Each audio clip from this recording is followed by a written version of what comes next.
விஜயும் காவேரி வந்து கை கோர்த்து நிற்கிறத பார்த்துட்டு செமையாக டென்ஷன் ஆயிடுறாங்க. வந்து வெண்ணிலா வந்து பார்த்துட்டு ஏண்டி விஜய் மேலே கை போடுற ஏறி அப்படி சொல்லி திட்டுறாங்க. உடனே விஜய் செமையாக டென்ஷன் ஆயிடுறாரு. அதை கேட்க நீ யார், ஏன் பொண்டாட்டி ஏன் கூட தான் இருக்கா, இதெல்லாம் பற்றி ஏதாவது பேசினேன் அப்புறம் அவ்வளோதான் உனக்கு மரியாதை கெட்டு போயிடும், இதுக்கப்புறம் தேவையில்லாமல் எங்கள் விஷயத்தில் தலையிடுறது நிறுத்து முதல்ல அப்படின்றாங்க.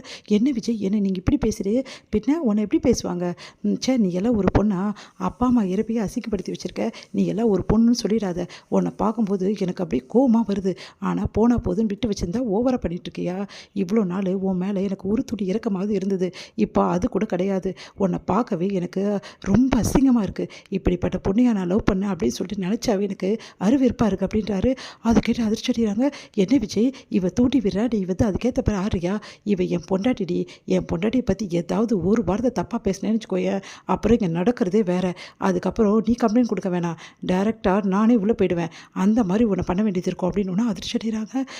விஜய் நீயா இப்படி பேசுகிற, எல்லாம் இப்போ கொடுக்குற இடத்துல தானே பேசுகிறேன், இங்கே பார் நான் ஃபஸ்ட்டு வாட்டி 2வது வாட்டி எத்தனையோ வாட்டி சொல்லிட்டேன், இந்த மாதிரி வந்து தேவையில்லாமல் காவேரியை பற்றி தப்பாக பேசாதுன்னு சொல்லிட்டு, உனக்கு அவ்வளோதான் சொல்லிட்டேன், இதுக்கப்புறம் மரியாதையாக உன் மாமாவை கூப்பிட்டு ஊரை விட்டு போகிற வழியை பாரு, அப்படி நீ இங்கேயே இருந்து பிரச்சனை பண்ணேன்னு வச்சுக்கோயேன், அந்த பிரச்சனையை எப்படி சமாளிக்கணும்னு எங்களுக்கு தெரியும், இதோட அவ்வளோதான் உனக்கு அப்படி சொல்லிட்டு போகிறாரு.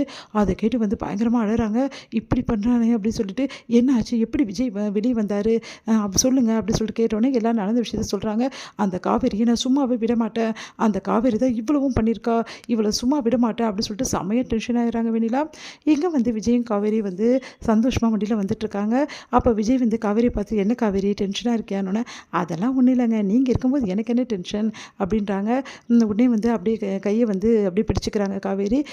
இங்கே பாருங்கள் நீங்கள் வந்து சந்தோஷமாக இருக்கீங்களா, இப்போ உங்களுக்கு எந்த பிரச்சனையும் இல்லைல்ல, எனக்கு எந்த பிரச்சனையும் இல்லை காவேரி, நீ சந்தோஷமாக இருக்கல, சரி பசிக்குதுங்களா முதல்ல ஹோட்டலுக்கு போய் நல்லா சாப்பிட்டுட்டு அதுக்கப்புறம் வீட்டுக்கு போகலாம். ஐயோ வீடுன்னு வந்து ஞாபகம் வருது, எங்கள் அம்மா அவ்வளோதான் எனக்காக காத்துட்ருப்பாங்க, முதல்ல நான் வீட்டுக்கு போனோம், ஹோட்டல்லாம் வேணாங்க, முதல்ல வீட்டுக்கு எடுத்து விட்டுருங்க. ஐயோ அதெல்லாம் வேணாம் காவேரி, நீ இருக்க டென்ஷனில் அவங்க எதாவது பேச நீ எதாவது பேச பிரச்சனையாகி நீ சாப்பிடவே மாட்டேன், அப்போ குட்டி பாப்பா என்ன வருது, அதெல்லாம் தெரியாது, என் பிள்ளைக்காக நீ சாப்பிட்டு தான் ஆகணும், முதல்ல உன்னை சாப்பிட வச்சு தான் அனுப்புவேன். என்னங்க விஜய் இப்படி பண்ணுறீங்க, ஏதாவது பிரச்சனை என்ன பண்ணுறது, அதெல்லாம் பார்த்துக்கலாம் காவேரி, எவ்வளோ பிரச்சனை ஃபேஸ் பண்ணிட்டோம், இதை ஃபேஸ் பண்ண மாட்டோமா அப்படின்னோன்னா அப்படியே வந்து ஹக் பண்ணுறாங்க காவேரி. சந்தோஷம் தாங்க முடியல விஜய்க்கு. இப்படியே காலம் ஃபுல்லாக இருந்தால் எப்படி இருக்கும், இருக்காது, ஏன்னா ஹோட்டல் வந்துடுச்சு அப்படின்றாரு. சிரிக்கிறாங்க. அடுத்து ஹோட்டலில் இறக்கி விட்டுட்டு சரி சாப்பிட்டு காவேரினோன்னு, இல்லைங்க எனக்கு இப்போ சாப்பிட தோணல, நீ தானே பசிக்குதுன்னு, அதெல்லாம் தெரியாது நீ சாப்பிட்டு தான் அவனும் வம்படியாக வந்து ஊட்டி விடுறாரு. விஜய் காவேரி ஊட்டி விடுறாங்க, காவேரிக்கு விஜய் ஊட்டி விடுறாங்க. 2 பேருமே சந்தோஷமாக வந்து தன்னை மறக்கிறாங்க. இங்கே வந்து செம்ம டென்ஷனாக இருக்காங்க வெண்ணிலா.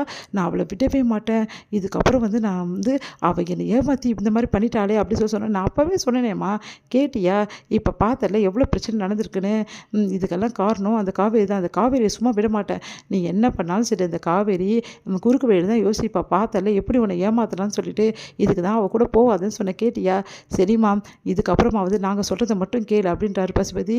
உடனே வந்து டென்ஷனாக இருக்காங்க. அந்த காவேரி விஜயும் கை கொடுத்து போகிறது என்னால் தாங்கிக்கவே முடியல அப்படின்றாங்க. கூடிய சீக்கிரம் அவங்க 2 பேரும் பிரிச்சே தீருவேன் அப்படின்றாங்க. இங்கே பாரு நானும் உனக்கு ஹெல்ப் பண்ணுறேன், நீ கவலையே படாது அப்படின்னு சொல்லிட்டு ராகினியும் சொல்லிட்டு இருக்காங்க. இங்கே வந்து காவேரி வரலன்னு சொல்லிட்டு அவங்க அம்மா செம்ம டென்ஷனாக இருக்காங்க. நான் அப்போவே சொன்னேன் காவேரி போய் கூட்டிகிட்டு வாங்கன்னு சொல்லிட்டு, கேட்டிங்களா, எல்லாரும் அமைதியாக இருக்கீங்க, என்ன தான் நடக்குதுங்க அப்படின்னு சொல்லிட்டு சாரதா டென்ஷன் ஆகிடுறாங்க. உடனே வந்து காவேரி இப்போ வந்துடுவா, எந்த பிரச்சனையும் இல்லை விடுங்க அப்படின்னு சொல்லிட்டு இருக்கும்போது இங்கே வந்து என்ன பண்ணுறாங்க, சரி எப்படியாவது சமாளிக்கணுமே, இல்லைன்னா வேலைக்காவது, காவேரி எப்படி விஜய் கூட தான் இருப்பா, என்ன நடந்துச்சுன்னு சொல்லிட்டு எதுக்கும் டிவி வச்சு பார்க்கலாமா, ஐயோ டிவி வச்சு பார்த்தா கண்டிப்பாக வந்து உங்கள் அம்மாவுக்கு தெரிஞ்சு வந்து சொல்லிட்டு இருக்காரு.